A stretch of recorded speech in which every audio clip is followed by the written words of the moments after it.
하나님 말씀 보셨습니다. 하나님 말씀은 누가복음 15장 11절부터 20절 전반부까지 보시도록 하셨습니다. 하나님 말씀은 누가복음 15장 11절부터 20절 전반부까지 보시도록 하셨습니다. 신약성경 제 성경으로는 121페이지입니다. 신약성경 121페이지 누가복음 15장 11절부터 20절 전반부까지 제가 읽겠습니다. 또 이르시되 어떤 사람에게 두 아들이 있는데 그 둘째가 아버지에게 말하되 아버지여 재산 중에서 내게 돌아올 분깃을 내게 주소서 하는지라. 아버지가 그 살림을 각각 나눠 주었더니 그 후 며칠이 안 되어 둘째 아들이 재물을 다 모아가지고 먼 나라에 가 거기서 허랑방탕하여 그 재산을 낭비하더니 다 없앤 후 그 나라에 크게 흉년이 들어 그가 비로소 궁핍한지라. 가서 그 나라 백성 중 한 사람에게 붙여 사니 그가 그를 들로 보내어 돼지를 치게 하였는데 그가 돼지 먹는 주염 열매로 배를 채우고자 하되 주는 자가 없는지라. 이에 스스로 돌이켜 이르되 내 아버지에게는 양식이 풍족한 품꾼이 얼마나 많은가. 나는 여기서 주려 죽는구나. 내가 일어나 아버지께 가서 이르기를 아버지 내가 하늘과 아버지께 죄를 지었사오니 지금부터는 아버지의 아들이라 일컬음을 감당하지 못하겠나이다. 나를 품꾼이 하나로 보소서 하리라 하고 이에 일어나서 아버지께로 돌아가니라. 아멘. 이 시간은 누가복음 133번째 강의가 되겠습니다. 참된 회개란 무엇인가? 라는 제목을 가지고 하나님 말씀 증거드렸습니다. 참된 회개란 무엇인가? 지난 시간에 우리는 전도의 개념을 정리하는 시간을 가졌습니다. 전도의 개념. 전도가 뭐라고 했습니까? 우리가 전도가 무엇인가 했을 때 전도는 기독교인을 만드는 게 전도가 아닙니다. 어떤 사람을 예배당으로 끌어들이는 게 전도가 아닙니다. 전도는 하나님께서 우리들에게 잃어버린 양을 찾으라고 하는 명령을 수행하는 것이 전도입니다. 그러니까 우리가 이 전도의 개념이 잘못돼서 뭐가 더 틀어져 버렸다 그랬죠? 교회론이 틀어져 버리고 말았습니다.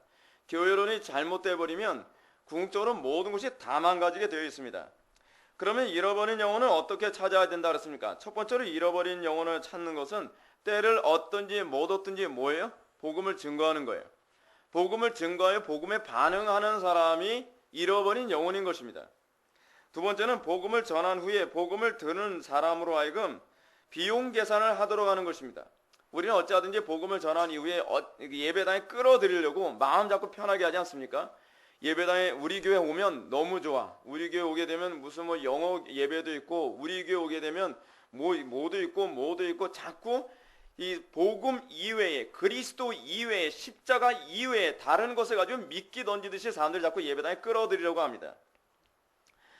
여러분 이렇게 복음을 반응하면 안 되죠. 이런 이유 때문에 그리스도가 아닌 다른 것 때문에 예배당을 찾는 사람들이 결국 교회 자체를 어떻게 합니까? 교회를 세속화시켜버리죠. 전도의 궁극적 목적이 뭐냐면 교회가 세상에 들어가서 세상을 거룩하게 만들기 위해서 전도라는 겁니다. 근데 오늘날 전도의 문제점이 뭐냐면 욕심으로 전도를 하다 보니까 세상이 교회에 들어오는 통로가 돼버렸어요. 세상이 교회에 들어오는 통로가 돼버리니까 결국 전도를 해서 오는 사람들이 뭐가 돼버리고 말았어요? 트로이 목마가 돼버리고 말았다 그러지 않습니까? 하나님 믿을 생각도 없고 여전히 세상적인 욕심으로 가득한 사람이 교회 안에 들어와서 교회를 뭐로 만들겠습니까? 자기 방식대로 다 뜯어 고치려고 하는 거죠. 그러니까 교회 안에 트로이 목마가 자꾸 들어오게 되는 것입니다. 그래서 궁극적으로 전도를 통해 목표라는 것은 사람들로 하여금 주 예수보다도 귀한 것은 없네 라고 고백하는 사람이 되도록 만드는 겁니다. 그 사람이 바로 잃어버린 영혼입니다. 근데 이 직무를 수행하는 일이 그다지 쉬운 일이 아닙니다. 이렇게 한다고 해서 누가 환영해 줍니까? 전도한다고 해서 여러분들 밥 사줍니까? 아니거든요. 전도하는 것 때문에 사도들은 매를 맞기도 하고 죽을 위험에 처하기도 하고 모함도 당하고 수많은 고통을 당했습니다.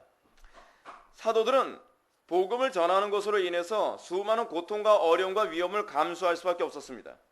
전도라는 것 자체부터 어떤 면에서 해산의 수고를 하는 것입니다. 여러분 애 낳을 때 엄마들 목숨 걸고 애 낳지 않습니까? 옛날에 우리 조선시대 때 어머니들 보게 되면은 애 낳으러 들어갈 때는 신발을 어떻게 해요?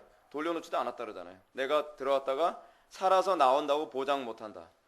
근데 사도 바울은 그 당시 의술이 발달하지 않았던 그 당시 사도 바울은 복음 전하는 것, 그리고 양육하는 것은 뭐라고 얘기했냐면 해산의 수고를 한다고 얘기하고 있습니다. 해산의 수고가 단순히 배 아파서 애난다는 수준이 아닙니다. 우리식으로 해석하면 곤란해요. 해산의 수고를 한다는 것은 목숨을 건다는 얘기입니다. 전도라는 게 그런 겁니다. 설교라는 게 그런 겁니다. 많은 사람들이 설교가 해산의 수고라는 걸 잘 모릅니다. 설교에 목숨을 건다는 말이 무슨 말인지 모릅니다. 설교는 해산의 수고를 해야만 이루어지는 것입니다. 전도도 해산의 수고를 하는 것입니다. 쉽게 한 영을 얻는 법이 없습니다. 그러면 하나님께서는 왜 우리에게 굳이 전도를 이렇게 어렵게 하게 만드셨는가? 그리고 전도의 직무를 왜 우리에게 맡겨주셨는가? 여러분, 그냥 천사시켜서 한 사람 한 사람 전도하면 좋지 않습니까? 그럼 희생도 없고 편하게 예수 믿고 예수 믿는 사람 더 많아지고, 그리고 이 전도가 안 돼가지고 끌당할 수 하는 그런 일도 없을 거고요. 근데 전도를 우리에게 맡겨가면서 하나님께서 우리에게 전도를 하도록 하신 이유가 있습니다. 그 첫 번째 이유는 뭐냐면 사도 바울이 얘기했던 것처럼 그리스도의 남은 고난을 그의 몸된 교회를 위하여 내 육체에 채우노라 라고 한 것처럼 말입니다. 그리스도의 남은 고난을 성도들의 몸에 채우게 하기 위한 것입니다. 전도라는 게 그런 겁니다. 내가 그리스도를 증거하고 고난을 내가 달게 지는 것, 이것이 전도를 우리에게 맡기신 첫 번째 이유입니다. 두 번째 이유는 뭐라 그랬습니까? 지난 시간에 제가 여러분한테 말씀드렸는데 전도를 통하여 하나님의 기쁨에 참여하도록 하는 것입니다. 어머니가 애를 낳고 난 다음에 그 기쁨이 너무나 감격스러워서 어떻게 해요? 이전의 고통은 잊어버린다고 얘기하지 않습니까? 그렇습니다. 하나님께서 전도를 우리에게 맡기신 이유는 무엇이냐면 우리로 하여금 하나님의 기쁨이 어떤 기쁨인지를 우리가 이 땅을 살아가면서 느끼도록 하기 위한 것입니다. 자, 그런데 우리가 여기서 주의해야 될 부분이 있습니다. 그것은 전도의 목표가 교회의 일원으로 만드는 데 초점을 맞추기보다는 어디에 초점을 맞춰야 되느냐? 회개에 초점을 맞춰야 한다는 사실입니다. 지난 본문 7절과 8절은 전도의 궁극적 목적이 어디 있는지를 우리에게 잘 보여줍니다. 7절을 보면 이와 같이 죄인 한 사람이 회개하면 하늘에서는 회개할 것 없는 의인 99으로 말미암아 기뻐하는 것보다 더하리라. 그냥 교회에 오는 것 때문에 하나님이 기뻐하신다는 거예요? 그것 때문에 기뻐한다는 게 아니죠.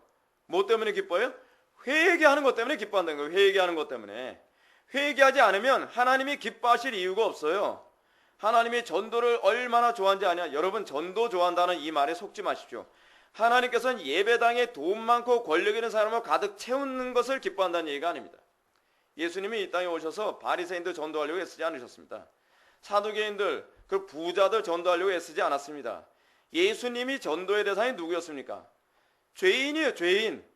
죄인 한 사람이 온전한 삶으로 회개하여 돌이키는 것을 하나님께서 기뻐하신다라고 얘기하는 겁니다. 10절 말씀도 보시겠습니다.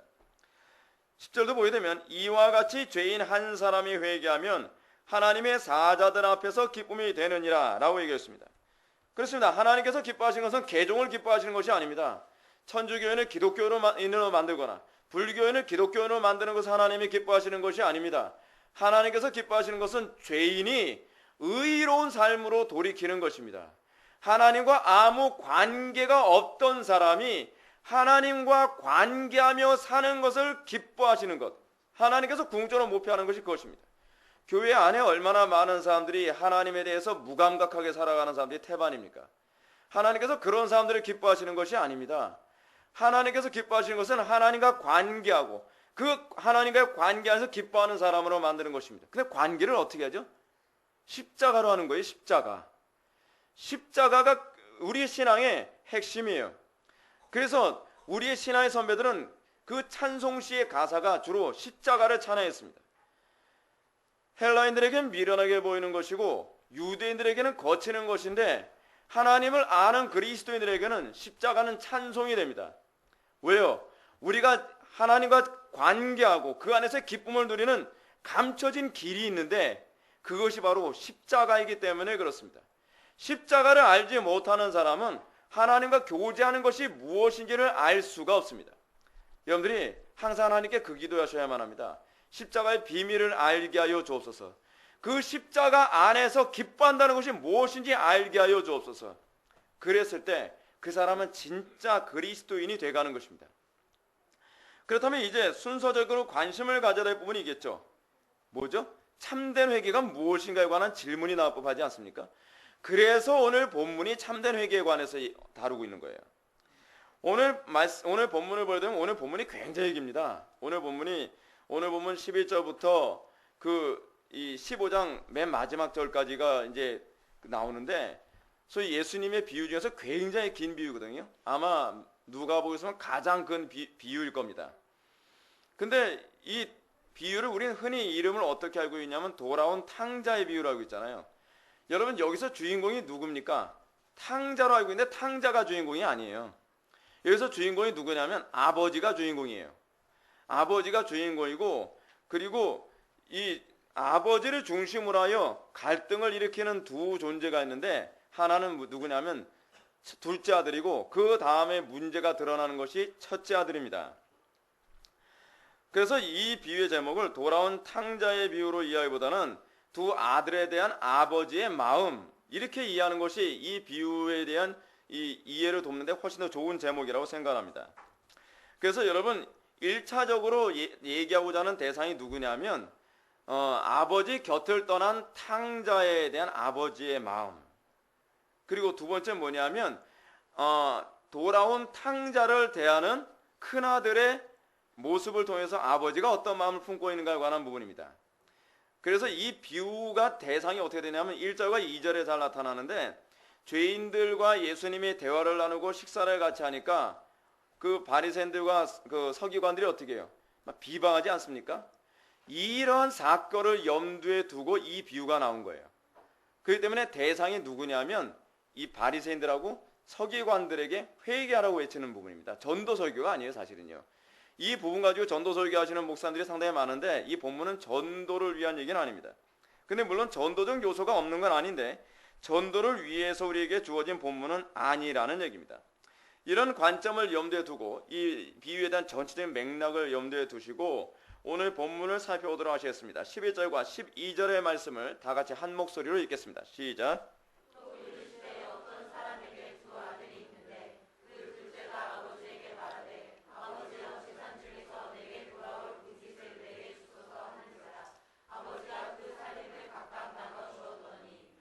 여러분, 이 비유의 시작은 어떤 사람에게 두 아들이 있다는 사실에 출발합니다. 주인공이 누구라고 얘기하는 거예요? 어떤 사람이에요. 어떤 사람. 재밌죠? 성경 본문을 꼼꼼히 살펴보면 우리가 생각하는 거 굉장히 달라요. 우리가 선입견으로 보거나 우리가 어디서 흘려 들으면 주인공은 탕자야. 왜냐하면 탕자가 가장 많이 등장하니까요. 근데 탕자가 가장 많이 등장하고 있다고 해서 탕자가 주인공은 아닙니다. 어떤 사람이에요. 어떤 사람. 그 어떤 사람이 누구를 뜻하는 거죠? 하나님을 비유로 하는 거거든요. 그래서 여기 등장인물을 이 본문의 이야기에서는 어떤 사람이 누구를 얘기해요? 하나님. 첫째 아들은 누구를 얘기하는 거예요? 바리새인들과 사두개인 같은 종교 지도자들. 그리고 둘째 아들은 누구를 얘기하는 거예요? 세리와 창기, 죄인들을 염두에 두고 이 비유가 베풀어진 것입니다. 우리가 이 비유가 이렇게 베풀어졌다는 사실을 염두에 두고 우리가 이 본문을 볼 때 둘째 아들이 뭘 요구합니까? 내게 돌아올 분깃. 다시 말해서 자신에게 돌아올 이 분깃이란 말은 무슨 얘기냐면 유산을 얘기하는 겁니다. 여러분, 유산은 언제 주어지죠? 부모가 돌아가셔야 주어지는 거 아닙니까? 근데 이 철면피 아들이, 둘째 아들이 어찌나 세상에 가서 즐기고 싶은지 아버지가 죽기 기다리는데 안 돌아가실 것 같아요. 그 연세는 드셨는데 막 정력이 펄펄 하시니까 안 되겠다. 아버지 돌아가시기 전에 내가 먼저 죽겠다. 해서 어떻게 해요? 아버지한테 뻔뻔스럽게 아버지 어차피 죽으시면 저희들한테 유산 물려줄 거잖아요. 그 유산 미리 주십시오. 참, 그 몇 가지가 없는 겁니까? 한 4가지가 없는 거죠. 그죠? 이 4가지 없는 아들이에요. 근데 이 아들이 이 4가지 없이 이렇게 재산을 요구하는 문제는요, 사실 어떻게 보면 10계명을 범하는 겁니다. 그렇죠? 10계명이 제 5계명을 범하는 거예요. 우리는 무관심하게 보지만 이 본문의 독자나 그렇지 않으면은 그 당시 예수님이 대상으로 얘기할 때 거기에 있었던 무리들은 딱 어떤 계명 머리에 떠올렸겠어요? 제 5계명을 떠올렸겠죠. 네 부모를 공경하라. 이 문제를 만약에 아버지가 문제 삼게 되면 이 사람은 돌에 맞아 죽을 수도 있는 문제입니다. 계명에 의하면 부모를 공경하지 않는 아이들은 죽어야 되거든요. 자, 그래서 아마도 예수님께서는 이 비유를 베푸실 때 또는 누가는 이 본문을 기록할 때 독자들에게 정말 분노를 일으키는 그런 감정을 염두에 두고 이 본문을 기록했을 것입니다. 그리고 이 본문을 통해서 타락한 세상이 하늘의 아버지 하나님께 이런 태도를 견지하고 있다는 점을 우리들에게 얘기해 주는 것입니다. 사랑하는 성도 여러분, 회개에 관하여 우리는 이 세상에서 하나님을 모르고 살아가는 사람들의 모습이 바로 이것이라는 것을 알아야만 합니다. 이 세상의 문제가 어디 있겠습니까? 잘 들어보시죠. 이 세상의 문제는 뭐냐면 하나님께 관심을 갖기보다는 하나님으로부터 주어지는 혜택에만 관심을 갖는다는 것입니다. 그게 뭐예요? 그게 우상숭배예요. 그게 이방 종교들이 가지고 있는 공통점이에요. 여러분, 바알신, 아세라신 또는 포세이돈, 제우스 이런 신을 섬기는 사람이 신에 대해서 관심을 갖습니까? 아니면 신이 가져주는 부산물에 관심을 갖습니까? 부산물이. 모든 이방 종교의 특징이 무엇이냐면 신과 어떤 사랑과 은혜의 관계를 맺는 것보다는 신을 통해서 내가 무엇을 얻을까에 관심을 갖고 있어요. 우리가 잘 알고 있는 심청전 사건에서도 보게 되면은 여러분, 심청이를 바다에 던질 때 그 바다의 그 신과 정말 좋은 관계를 맺어서 심청이를 바다에 던지는 것이 아니라 뭐예요? 이 바다의 신을 어떻게 해요? 노를 잠재워야 자기네들이 얻는 게 많거든요. 그게 우상숭배나요. 그게 우상숭배. 오늘날 교회 안에서도 많은 사람들이 한국 교회가 지금 굉장히 이방 종교가 돼버리고 타락했다는 것이 뭘 얘기하는 거냐면 하나님께 관심이 없어요. 뭐에만 관심이 있어요? 하나님 잘 믿으면 돈 번대, 하나님 잘 믿으면 건강해진대, 하나님 잘 믿으면 뭐 성공한대, 좋은 대학 간대, 뭐 어떤 데 복 받는데 행복해진대. 이건 이방 종교예요. 기독교가 아니에요. 기독교는 부산물에 관심이 있는 것이 아니라 하나님 당신 자체에만 관심이 있는 거예요. 그리스도 자체에만 관심이 있는 거예요. 그래서 하나님, 만약에 주님께서 나에게 내가 원하는 대로 아니하실지라도, 어디서 많이 듣던 얘기죠. 사드락메삭 아벳느고가 풀무불 안에 들어가기 전에 했던 고백 아닙니까? 그리 아니하실지라도 나와 우리는 당신과 금신상에게 절대로 절하지 않겠나이다. 하나님을 믿음으로 인해서 어떤 혜택을 바라는 것이 아니라 우리의 궁극적 목적은 하나님 당신입니다. 예수님 당신이십니다. 여기서 신앙이냐 아니냐가 구분되어지는 겁니다. 여러분, 예수 믿고 복 받는 거 있습니다. 예수 믿고 건강해지는 거 있습니다. 그 예수 믿고 형통해지는 거 있습니다. 그러나 신앙의 목적이 여기서 멈춰버리면 안 됩니다. 신앙이 어릴 때는 봐줄 수 있습니다. 근데 신앙생활을 5년, 10년 했는데도 불구하고 계속 예수 믿고 복 받고 예수 믿고 성공하고 예수 믿고 얻는 그 부산물에만 관심을 가지면서 예수 믿었더니 뭐야 되는 거 하나도 없잖아 라고 얘기한다면 이 사람은 신앙을 좀 점검해 볼 필요성이 있습니다. 아직 하나님을 믿는 데 있어서 우상 숭배의 수준을 벗어나지 못한 것입니다. 한국교회 수준이 이 수준에서 벗어나지 못해요. 그러니까 조금만 자기 마음대로 안 되면 맨날 실족했다 그러고 맨날 실망했다 그러고 하나님 원망하고 불평하고 신앙이 아닌 거죠. 근데 문제는 뭐냐면 이런 모습이 개혁주의 안에서도 별반 다르지 않다는 것입니다. 오늘날 개혁주의를 추구하는 교인들을 보게 되면 교회를 찾는 이유가 어디 있냐면 지식이에요. 지식에 대한 욕망에만 가득 차 있습니다. 그러니까 어떤 못 들어본 지식 그리고 고급스러운 지식을 얻기 위해서 개혁주의 교회를 찾아다니는 거예요. 여러분, 지식을 찾아다닌다고 해서 신앙이라고 생각하지 마십시오. 교리를 사랑하는 것과 하나님을 사랑하는 것은 별개의 문제입니다. 많은 사람들이 교리는 사랑하는데 하나님에 대해서는 무관심한 사람들이 굉장히 많이 있어요. 그냥 단순히 지혜에 대한 사랑, 지식에 대한 사랑이죠. 단지 지적인 욕망을 충족시키기 위해서 교회를 찾아다니는 거예요. 그래서 이런 사람들은 뭐게 되면 항상 배우나 진리에 이르지 못하는 사람들이 너무나 많습니다. 우상 숭배자의 최후죠. 우상 숭배자들의 최후.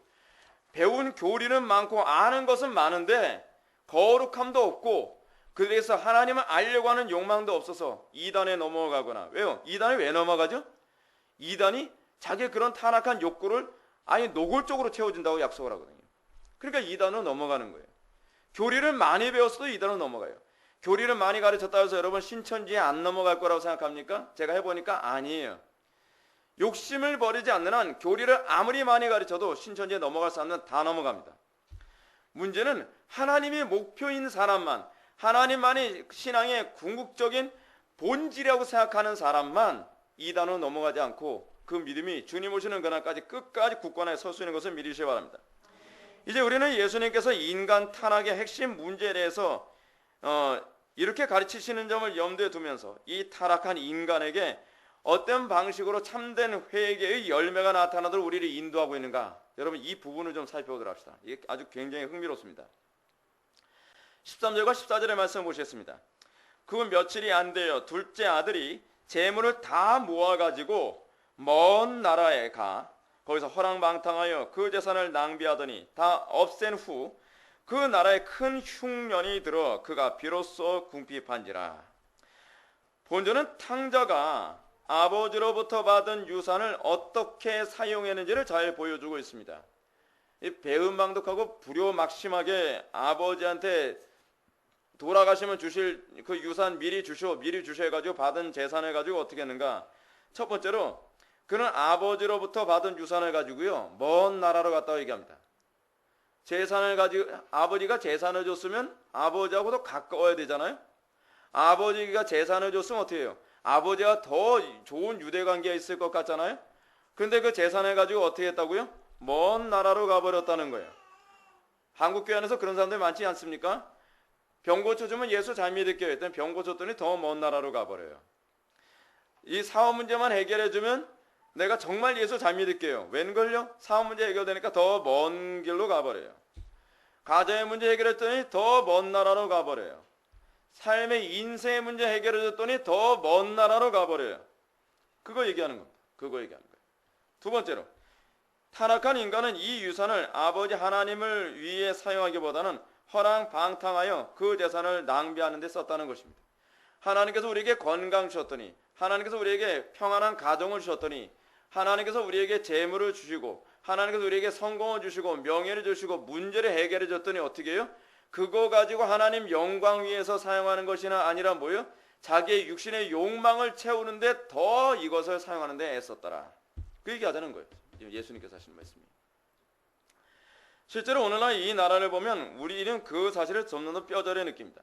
한국교회가 여러분 70년대 80년대 가장 많이 했던 게 뭐죠? 잘 살아보세요. 하나님 이 나라 복 주십시오. 우리나라 부강하게 해주십시오. 우리나라 세계적인 나라 되게 해주십시오. 하나님께 해주셨어요. 그렇게 해주셨더니 결국 어떻게 됐죠? 먼 나라로 가버리는 거예요. 더 음란해지고 더 불경건해지고 더 악해지고 더 하나님을 안 찾고 기도는 죽어라고 더 안 하고. 여러분 이게 한국교회에게 있어서의 이 재물의 풍요로움은 복이 아닙니다. 오히려 이 풍요로움 때문에 더 어려운 일이 생겨버리고 말았어요. 기독교는요 풍요 때문에 점점 하나님과 멀어졌습니다. 복을 주면 더 열심히 하나님을 섬기면서 살겠노라고 눈물 뿌리면서 기도하더니 정작 복을 주니까 어떻게 합니까? 더 하나님으로부터 품으로부터 더 멀리 떠나버리고 말았습니다. 교회는 점점 외식에 빠져들어 말았고 모든 것이 점점 유흥화되어 버리고 말았습니다. 오늘날 교회는 풍요를 만족하지 못하고 더 큰 풍요를 채우기 위해서 교인들의 비율을 맞추고 하나님에겐 관심이 없는 것이 되어버리고 말았습니다. 진리엔 관심이 없습니다. 불신자들이 원하는 것이 무엇이냐? 어떻게 서비스를 제공할 것인가? 그거에만 관심을 갖습니다.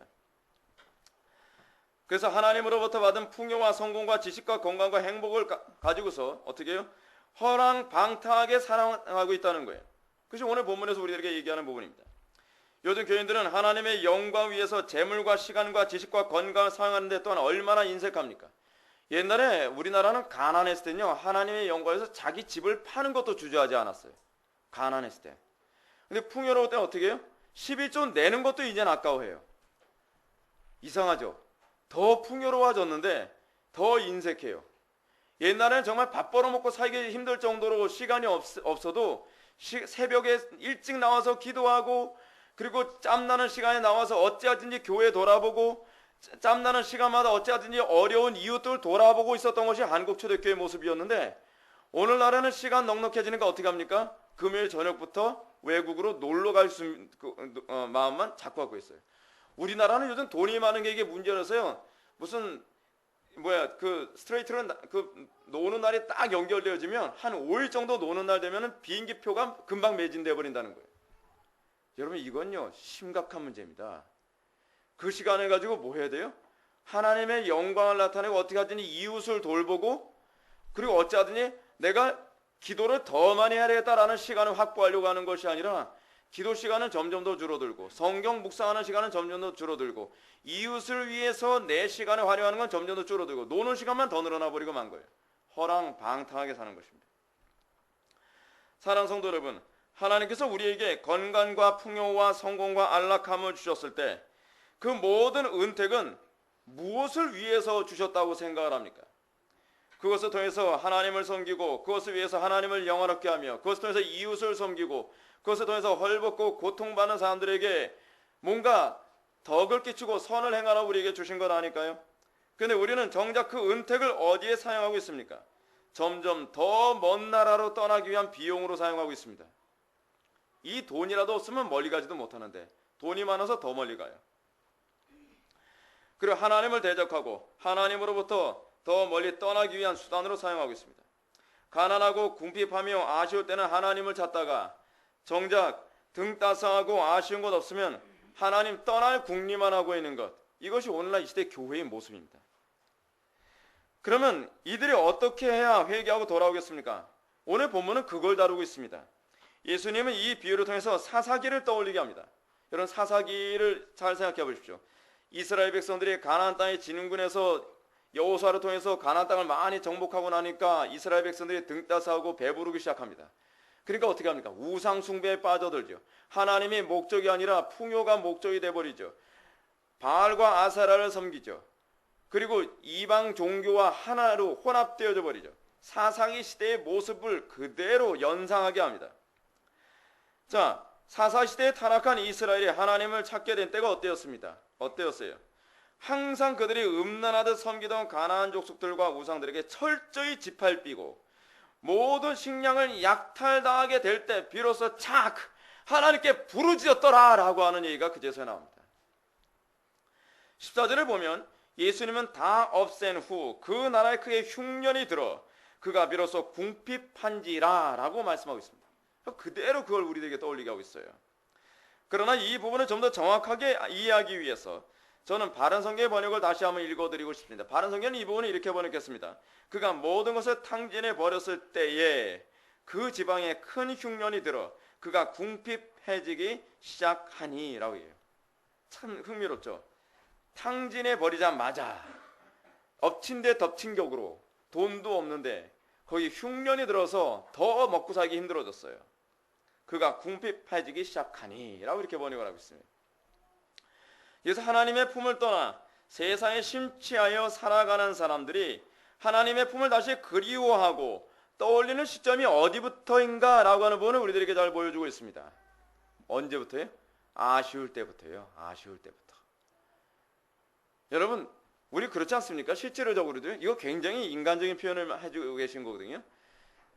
우리는 자기가 아쉬운 거 없을 때는 부모 생각 별로 안 하잖아요. 그렇죠? 근데 뭔가 아쉬기 시작하면 그때 전화하는 거예요. 전화 끊고 싶죠. 이런 배은망덕한 자식. 자기네들 넉넉할 때는 전화 한 번 없다가 뭔가 아쉽고 좀 궁하고 그러면은 전화한다는 거예요. 꼭 이제 그런 모습 우리들이 그대로 잘 보여주고 있습니다. 타락한 인간은 가난하기 시작한 것으로요. 아버지의 품을 그리워하고 찾는 것만은 아니에요. 인간의 타락은 어찌나 질긴지 할 수만 있다면 아버지 품으로 돌아가지 않고 먼 나라에서 어쩌니 이 문제를 해결해서 그걸 더 누리려고 애를 써요. 그게 인간 타락의 특징이에요. 특히 15절과 16절에 언급된 비유는 인간이 어느 정도 비참한 지경에 떨어져야 비로소 하나님을 찾게 되는지를 잘 보여주고 있습니다. 15절과 16절 말씀 다 같이 읽겠습니다. 시작.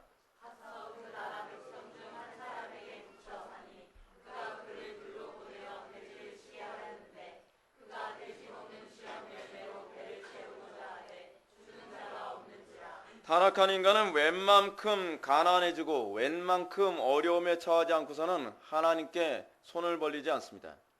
우리는 간혹가다 하나님 예수 믿는데 왜 꼭 이렇게 우리를 마음을 가난하게 만들고 환경적으로 어려움을 주셔야만 합니까? 이유가 있어요. 타락해서 그래요. 너무 강박해가지고 웬만큼 낮추지 않는 한 하나님께 손을 벌리려 들질 않아요. 하나님께 돌아오려고 하지 않아요. 할 수만 있다면 이 음란하고 타락한 세상에서 모든 문제를 해결해서 이 땅에서 계속 살고 싶어 하는 거예요. 죄악 안에서. 15절 보게 되면 예수님이 가서 그 나라 백성 중 한 사람에게 붙여 사니라고 표현하신 것처럼 타락한 인간의 본성은 하나님께 자존심을 꺾고 굴복하여 살 길을 찾으려고 하기보다는 그 나라 백성 중 한 사람, 다시 말해서 세상이 제공하는 다양한 수단과 방법을 사용할 수 있는 한 다 사용해보고 정 안 되면 하나님 찾으려고 한다는 거예요. 여러분 실제로 그렇잖아요. 여러분 어려운 문제 딱 생기면 문제 생길 때 곧바로 하나님께 무릎 꿇지 않죠. 자기가 할 수 있는 수단과 방법 다 사용해보고 사람도 찾아다녀보고 돈도 써보고 자기 경험과 지혜를 다 사용해보고 나중엔 안 돼서 벼랑 끝에 딱 몰리면 그려서 뭐합니까? 하나님 이제는 당신밖에 없습니다. 나 같으면 안 들어줘요. 얄미워서라도. 근데 하나님은 그래도 하나님께서는 기뻐하시는 거예요.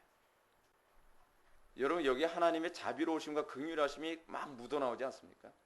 저는 그 정도의 자비로움과 긍휼함이 별로 없을 것 같아요.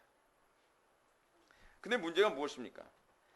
자신의 궁핍과 어려움과 고통을 그 나라 백성 한 사람에게 의존하여 해결하려고 했을 때 그들이 생명을 유지하도록 제공하는 길이 무엇인가 하는 겁니다. 뭐예요? 돼지를 치게 하는 거예요. 왜 돼지를 치게 하는 거로 예수님이 비유를 하셨을까요? 돼지는 유대인들에게 어떤 짐승이죠? 부정한 짐승의 대명사예요. 부정한 짐승 하여튼 우리가 좋아하는 돼지예요. 우리는 군침을 생기는데 유대인들은 돼지 하게 되면 쳐다보지도 않아요. 근데 하나님의 백성이 돼지를 치는 일을 하는 거예요 지금. 예수님께서 이렇게 말씀하시는 이유가 무엇인가?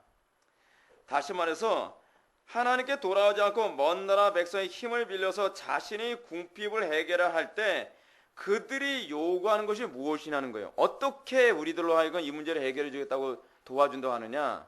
부정에 헌신하라는 겁니다. 부정에 헌신해야만 살 길이 있다라고 우리를 오히려 미혹한다는 거예요. 그렇습니다. 타락한 인간이 궁핍과 어려움에 처하게 될 때 즉각적으로 하나님께로 돌아가지 않으면 사람들이 하는 일이란 결국은 무엇입니까? 타락한 세상이 요구하는 온갖 죄에 빠져서 타락한다는 겁니다. 현실의 문제를 찾기 해결하기 위해서 어떻게 해요? 뇌물을 쓰면 된대, 거짓말하면 된대, 사기치면 된대, 뭐 온갖 그런 방법까지 다 사용하는 거예요. 여러분 이러한 모습이 사사기에서 더 잘 나타나죠. 사사기에서는 어떻게 나타나죠? 이들이 궁핍과 어려움에 처할수록 우상 숭배를 더 심하게 하지 않습니까? 사사기에서 보게 되면. 근데 이를 더 극명하게 잘 보여주는 게 누구냐면 바로 세리와 창기예요. 세리와 창녀. 즉 예수님께서는 세리와 창녀를 염두에 두고 이 말씀하고 계시는 거예요. 예수님 당시에 세리와 창녀들은 바로 그런 사람들이었습니다. 세리는 남자로서 자기의 절박한 경제 문제를 해결하기 위해 할 수밖에 없는 것이 뭐예요? 이 세리거든요. 세리. 창녀는 뭐예요? 여자로서 자기의 절박한 문제를 해결할 수 있는 방법은 뭐예요? 몸 파는 거. 여러분 어떻게 보면은 좀 우리가 납득할 수 있는 거 아니에요? 오죽하면 세리를 했겠어. 오죽하면 몸을 팔았겠어. 여러분 우리는 이 문제에 관해서 어떻게 생각해야만 합니까? 당시 유대사회에서 세리와 창녀들은 아버지 하나님 품을 떠난 먼 나라, 다시 말해서 마귀의 나라에 살면서 흉년을 만난 사람들의 대명사예요. 그들은 마귀의 나라 백성들에 붙여 살던 다양한 사람들 가운데 대명사이기 때문에 그들이 인생의 문제에서 철저히 가난해져서 낮아져서 하나님을 찾기보다는 뭐예요? 소위 부정의 헌신함으로 말미암아 하루하루의 생명을 유지하려고 했던 사람들이 바로 이 사람들이다라고 예수님이 말씀하고 계시는 것입니다. 오늘날 시대를 보십시오. 오늘날 이 시대는 하나님을 떠나 먼 나라의 삶을 즐거워하는 사람들로 가득합니다. 그런데 이들이 하나님 품을 떠나서 마귀의 통치를 즐거워하며 살아가지만, 그리고 여러분, 경제적으로 어렵지 않고 삶 속에 문제 없고 그다지 어려운 장애가 없을 때는 어떻게 합니까? 불법 행하지 않죠. 부정한 방법에 빠지진 않죠. 근데 언제 궁적인 문제가 생기냐면 흉년이 왔을 때예요. 그 먼 나라에. 그 먼 나라에 흉년이 오고 그 먼 나라의 삶, 소위 이 세상의 삶을 살아가면서 어려움에 처했을 때 돼지에 헌신하는, 부정에 헌신하는 삶으로 돌아가는 사람들이 너무나 많다는 겁니다. 우리나라가 지금 경제적으로 아직까지 살만하니까 사기치거나 나쁜 짓 하는 사람들이 그다지 많이 나타나진 않아요. 아직까지는. 근데 우리나라가요, 지금 잘 살고 있다가 경제적으로 내려앉으면 이 돼지에 헌신하는 사람들이 이제 우죽순처럼 나오게 될 겁니다. 먹고 살기 힘드니까, 입에 풀칠하기 힘드니까. 그럼 어떻게 해요? 사기를 쳐서라도, 거짓말을 해서라도, 그리고 이 불법을 행해서라도, 그리고 몸을 팔아서라도, 그렇게 하면서 자기의 삶을, 자기의 생존을 유지하려 될 거라는 사실이에요. 불신자들 얘기입니다. 근데 문제는 불신자들만의 문제가 아니에요. 교회 안에도 똑같이 행동한다는 거예요. 교회 안에도. 교회 안에서 교회를 다닌다는 사람들도 돼지를 치는 방식으로 자기 인생을 유지하는 거예요. 주염 열매를 먹어가면서 인생을 유지하려 든다는 거예요. 오늘날 기독교 문제가 그거예요. 저는요, 먹고 살기 힘들기 때문에 어쩔 수 없어요. 그래서 부정의 헌신해요. 저는요, 지금 가정이 너무 어렵기 때문에, 남편과의 관계가 너무 어렵기 때문에, 아내와의 관계가 너무 어렵기 때문에 어쩔 수 없어요. 이래서 어쩔 수 없어요. 저래서 어쩔 수 없어요. 라고 수많은 이유를 대가면서 세상 사람들이 사용하는 처세술을 그대로 우리가 사용하고 있다는 사실입니다. 여러분, 세상이 궁핍해질 때는요, 불신자들만 궁핍해지지 않습니다. 기독교인들도 같이 궁핍해집니다. 흉년이 신자, 불신자를 가르지 않습니다. 신자, 불신자가 갈라지는 것은 환경이 아니라 태도가 그것을 구분합니다. 어려운 환경 가운데 어떻게 행동하느냐가 신자와 불신자를 나누는 것이지, 여러분, 신자기 때문에 하나님께서 신자들의 밭에는 비가 오게 해주시고 불신자의 밭에는 비가 안 오게 해주시는 그런 하나님이 아니십니다. 하나님께서는 오히려 이 세상이 다 어려울 때 신자들은 오히려 그 어려움을 어떤 태도로 견지하는 듯 하나님께서 영광 받으시겠다는 거예요. 참된 신자라면 흉년 때에 더 하나님을 붙잡는 모습을 보여야만 합니다. 더 거룩에 헌신하는 태도를 견지해야만 합니다. 흉년 때문에 세리와 창녀가 됐다는 것은 신자에겐 용납될 수 없는 얘기입니다. 아무튼 타락한 둘째 아들이 이렇게 부정한 짐승을 치며 부정을 살찌우는 일에 헌신하지만 먼 나라로부터 주어진 것은 아무것도 없었습니다. 기껏해야 돼지들이 먹는 주염 열매로 조금씩 배고픔을 달래는 것밖에 할 수 있는 것이 없었습니다. 16절을 보면 그는 돼지가 먹는 주염 열매로 배를 채우고자 하되 그것조차도 주는 자가 없다고 말합니다. 참혹하죠. 참혹해요. 자기가 정말 좋은 옷 입고 좋은 집에서 살고 행복하게 사던 때가 엊그저께 같은데 어느 날 갑자기 흉년이 오고 인생의 흉년이 왔습니다. 인생의 어려움이 왔습니다. 그러자 어떻게 됩니까? 이제는 죄의 싹스로 자기의 삶을 유지하려고 하는데 이젠 그것조차도 나에게 주어지는 것이 없다는 거예요. 비참해진 것입니다. 사도 바울이 이걸 우리에게 잘 얘기하고 있죠. 죄의 싹은 사망이요 하나님의 인사는 은사는 그리스도 예수 우리 주 안에 있는 영생이니라. 신자는 뭐예요? 그리스도 주 안에서의 영생으로 우리의 삶을 흉년의 시대에 살아가는 법을 터득하는 것입니다. 이게 바로 그리스도인입니다. 이렇게 철저히 비참해지고 먼 나라, 다시 말해서 사단의 왕국이 주는 즐거움이라고 하는 것이 다 헛된 것이며 거짓된 것이라는 것을 알게 될 때 비로소 죄인들은 아버지 하나님을 그리워하게 됩니다. 여기까지 가야 비로소 천부요 의지 없어서 손들고 옵니다라고 얘기하기 시작한다는 거예요. 인간이 얼마나 악하고 얼마나 고집이 센지 이 완전 쇠심줄 같습니다. 17절부터 20절 전반까지 읽어보겠습니다. 이에 스스로 돌이켜 이르되 내 아버지에게는 양식이 풍족한 품꾼이 얼마나 많은가. 나는 여기서 줄여 죽는구나. 내가 일어나 아버지께 가서 이르기를 아버지 내가 하늘과 아버지께 죄를 지었사오니 지금부터는 아버지의 아들이라 일컬음을 감당하지 못하겠나이다. 나를 품꾼의 하나로 보소서 하리라 하고 이에 일어나 아버지께로 돌아가니라. 17절부터 20절에 나오는 아주 중요한 단어가 있습니다. 17절부터 20절에서는 의도적으로 이 돌이키다라는 단어를 두 번 사용하고 있습니다. 헬라어로 에르코마이라고 하는 헬라어인데, 이 에르코마이, 즉 돌이키다라고 하는 헬라어를 의도적으로 두 번을 사용했어요. 이 에르코마이, 이 돌이키다라고 하는 단어가 구약에서는 주로 어디에 사용되는 표현이냐면 회개라는 용어를 대체 사용하는 용어가 바로 이겁니다. 이 구약에서는 회개라는 단어가 없거든요. 구약에서는 회개라는 단어를 주로 뭐라고 사용하냐면 슈브, 즉 돌이킨다라고 하는 히브리어를 사용하는데, 그것을 염두에 둔 단어가 바로 이 에르코마이예요. 지금 회개하고 있다는 겁니다. 여기서 지금 예수님께서 우리에게 말씀하시고자 하시는 중요한 개념이 보이는데, 그것은 참된 회개의 특징이 무엇인지를 아주 잘 보여주고 있습니다. 회개는 뭐예요? 돌이키는 거예요. 돌이키는 거. 미련 없이 돌이키는 거예요. 미련 없이 돌이켜요. 제가 미련 없이 돌이킨 적이 있었거든요. 1살 때. 네. 우리 어머니가 저한테 이제 젖을 이제 끊을 때가 됐다고 생각하니까 우리 어머니가, 제가 이제 말귀만 알아듣던 때였는데, 이거 신화 같은 얘기인데 그랬대요, 실제로요. 우리 어머니가 야, 민호야 이제 저 그만 먹자. 그랬더니 곧바로 딱 돌아눕더래요. 에르코마이, 네, 돌이킴. 네.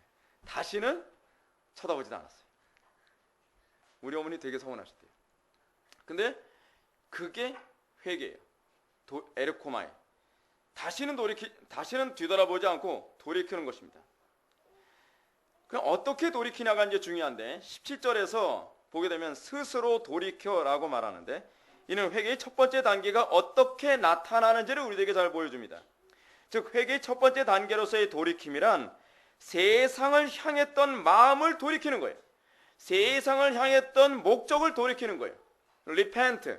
이 회개라는 말이 그래서 뭐예요? To change one's mind or purpose. 마음과 목적을 돌이키는 거예요. 마음과 목적을 돌이키지 않고 행동만 바꾸는 것을 회개라고 얘기하고 있지 않습니다. 그래서 예수님은 뭐부터 언급하고 계시냐? 마음을 돌이켰다는 거예요. 미련 없이 마음을 먼 나라에서 딱 돌이킨 거예요. 회개는 거기서부터 출발합니다.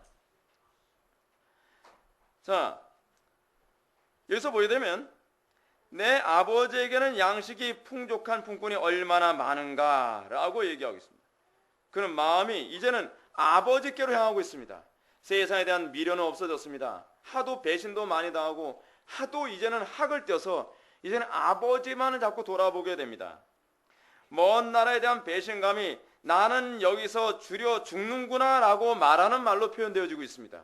얼마나 적절한 표현을 사용하고 있는지 몰라요. 그리고 20절에서 또다시 돌아가니라 라는 표현이 나오는데, 맨 끝부분, 이는 회개가 반드시 두 번째 단계까지 가야 한다는 점을 잘 우리에게 보여줍니다. 즉 마음으로만 돌이키고 후회하는 것으로 그치는 것이 아니라 실제로 그의 전 인격이, 그 몸이 아버지께 돌아가는 것이어야만 하는 것입니다. 이걸 구약적인 언어로 뭐라고 얘기하는 것이 아닌지 아십니까? 몸이 아버지께로 돌아간다는 것은 그가 주의 계명을 지키는 것으로 나온다는 것입니다. 삭개오가 그랬죠. 삭개오가 회개하면서 어떻게 해요? 내 재산을 다 팔아 이웃과 나누고 남에게 토색한 바 있으면 4배로 갚게나이다. 그게 바로 몸이 아버지께로 돌아가는 방식입니다. 이것을 우리는 다른 말로 뭐라 얘기하냐면 하나님께 대한 헌신, 의에 대한 헌신, 진리에 대한 헌신이라고도 표현할 수 있습니다. 그러므로 참된 회개의 마음 상태에 도달한 둘째 아들의 고백이 아주 중요합니다. 18절과 19절의 말씀을 보면 이 둘째 아들은 스스로 말하기를, 내가 일어나 아버지께 가서 이르기를, 아버지 내가 하늘과 아버지께 죄를 지었사오니 지금부터는 아버지의 아들이라 일컬음을 감당하지 못하겠나이다. 나를 품꾼이 하나로 보소서 하리라. 아멘. 이 고백에서 우리가 관심을 가지고 보아야 할 첫 번째 부분은 그가 자신의 타락, 자신의 죄에 대해서 과연 어떻게 인식하고 있느냐는 것입니다. 그래서 그는 내가 하늘과 아버지께 죄를 지었사오니 라고 언급하고 있습니다. 그래서 하늘은 뭘 두고 하는 소리예요? 하나님을 표현하는 유대인들의 언어예요. 유대인들은 하나님을 입으로 구체적으로 표현하는 것은 신성 모독이라고 생각했기 때문에 하나님을 주로 이들은 뭐라 표현하냐면 하늘이라고 표현했습니다. 1차적으로 자신의 죄에 관한 문제가 아버지와 나와의 문제가 아니라 하나님과 나와의 문제라는 것을 자각하고 있습니다. 여러분, 참된 회개는 어디서 출발해야 되는지 아십니까? 내가 하나님께 범죄했다는 것입니다. 내가 누구에게, 어떤 특정한 사람에게 범죄했다는 것보다는 무엇보다도 내가 하나님께 범죄했다는 것을 자각하는 것, 회개는 거기서 출발하는 것입니다. 실제로 여러분, 다윗이 우리아의 아내 밧세바를 범하고 우리아를 암살해서 죽이고 난 이후에 다윗이 회개하면서 뭐라고 얘기합니까? 내가 하늘의 하나님께만 범죄하여 싸우니 라고 얘기하지 않습니까? 회개의 중요한 핵심은 내가 하나님께 범죄했다는 것을 비로소 깨닫는 것을 출발하는 것입니다.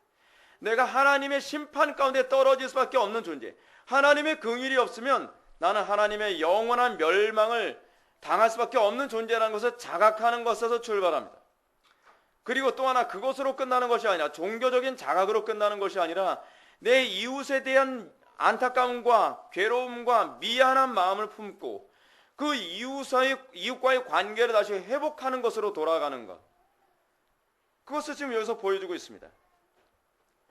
이는 죄에 대한 본질을 정확하게 얘기해 주는데, 죄는 단순히 사람을 향한 죄가 아니라 우리의 창조주이신 하나님께 대한 반역이며 관계의 단절이라는 것을 우리들에게 잘 보여주고 있습니다. 이러한 죄에 대한 정확한 자각과 아울러 그는 비용 계산을 여기서도 그대로 보여주고 있어요. 어떻게 보여주는가? 지금부터는 아버지의 아들이라 일컬음을 감당하지 못하겠나이다. 나를 품꾼의 하나로 보소서 하리라. 그는 더 이상 아버지께로 돌아가면 어떤 혜택을 받겠다라고 생각하지 않습니다. 그냥 아버지 밑에 있는 노예들 중에 하나, 종들의 하나로만 살아도 좋겠습니다. 종은 어떤 존재입니까? 자유가 없는 존재죠. 종이란 어떤 존재입니까? 인격 같은 것에 대한 대우도 없는 존재죠. 이 둘째 아들은 아버지께로 돌아가는데 아들로서 대우받겠다는 건 이젠 기대조차도 하지 않겠다는 거예요. 나는 종으로, 노예로 살아도 좋사오니 아버지 품으로만 돌아가면 그것으로 만족하겠습니다. 비용 계산이죠, 비용 계산. 예수를 믿는다는 것이 무엇입니까? 아버지께로 돌아가면 다시 그 혜택, 그래 내 아버지께 돌아와서 어떻게 해요? 아버지 재산 조금 더 있으면 더 주세요로 가는 게 아니에요. 오늘날 이 한국교회가 이 버릇이 잘못돼가지고 돌아와서 또 그 짓 하고 있어요. 벼룩이 아직 하늘의 아버지와 이 땅의 아버지께 어떤 범죄를 했는지에 대한 인식을 못하고 있는 거죠. 염치 없이 또 하나님께 와가지고 세상 돌아갈 궁리하는 거예요. 성공하게 해주세요. 돈 벌게 해주세요. 잘 먹고 잘 살게 해주세요. 해주면 어떻게 하려고요? 또 먼 나라로 가려고요? 여러분, 우리가 회개에 대해서 분명히 기억해야 돼요. 안 돌아가겠다라는 생각을 해야 돼요. 안 돌아가겠다라는, 먼 나라로 안 돌아가겠사오니 나를 종으로만 써줘도 좋습니다. 나를 당신의 노예로만 써줘도 좋습니다. 그것이 비용 계산입니다. 그것이 참되게 회개하는 자에게 나타나는 마음가짐입니다. 오늘날 예수를 믿는다고 하면서도 여전히 하나님께 주장하는 자세를 취하는 사람들은 자신이 과연 참된 회개라고 했는지 질문을 던져볼 필요성이 많습니다. 오늘날 교인들은 참 뻔뻔스러워가지고 어떠냐면 교회에 오면요, 목사님 이거 해주세요, 저거 해주세요. 우리 교회 등록한 지도 얼마 안 됐는데도 이 교회는 뭐 차량 운행 안 하나요? 뭐 온갖 편하고 쉽게 신앙생활을 궁리만 합니다. 저는 그런 분들에게 이렇게 해요. 그냥 가세요. 그런 교회로요. 우리 교회는 그렇게 해줄 의향이 없습니다. 아니, 예수를 믿고 나면 이제는 거룩에 헌신하려고 해야지 뭘 백화점 온 것처럼 뭐 하나 더 해달라 더 해달라. 그러니까 요즘에는 이러잖아요. 돈 많은 교회들이 성장한다고요. 그게 비정상적으로 성장하는 겁니다. 그건 몬스터예요. 괴물이에요. 그렇게 성장하는 건. 교회가 아니에요. 진정한 교회는요, 더 이상 먼 나라로 돌아가지 않고 거룩과 진리에 헌신하겠나이다 라고 하는 마음을 품는 것, 그것이 회개한 사람들의 모여요. 그게 교회예요. 그게 교회예요. 사랑하는 성도 여러분, 이제 말씀을 정리하면서 여러분에게 말씀드리고 싶은 게 이것입니다. 우리가 계속해서 전도에 대한 가르침을 살펴보고 있다는 점을 염두에 두면서 오늘날 전도의 대상이 어떤 사람인지를 잘 생각해 보시기 바랍니다. 오늘날 전도의 대상이 무엇입니까? 성경이 가르치는 전도의 대상은 다른 사람이 아니라 바로 이런 사람들입니다.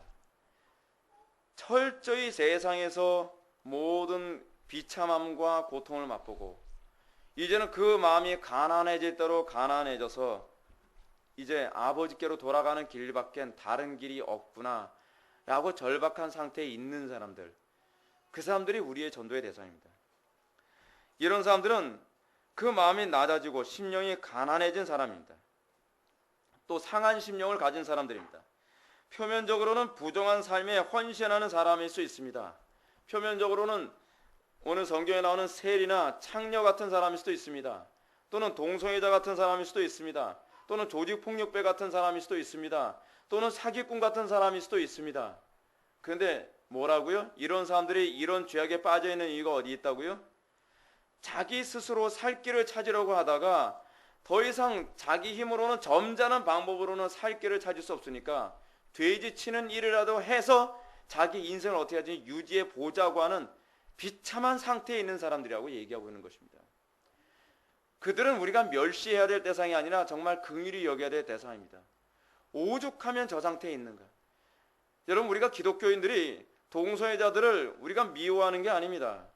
동성애자들을 우리가 불쌍히 여겨야만 합니다. 그들은 지금 돼지를 치며 주염 열매로 배를 채우는 사람들입니다. 그들도 정상적인 상태로 회복되어지기를 원합니다. 우리가 그들을 위해서 존재하는 것입니다. 그들을 멸시해야 될 대상이 아닙니다. 창녀들을 멸시해야 될 대상이 아닙니다.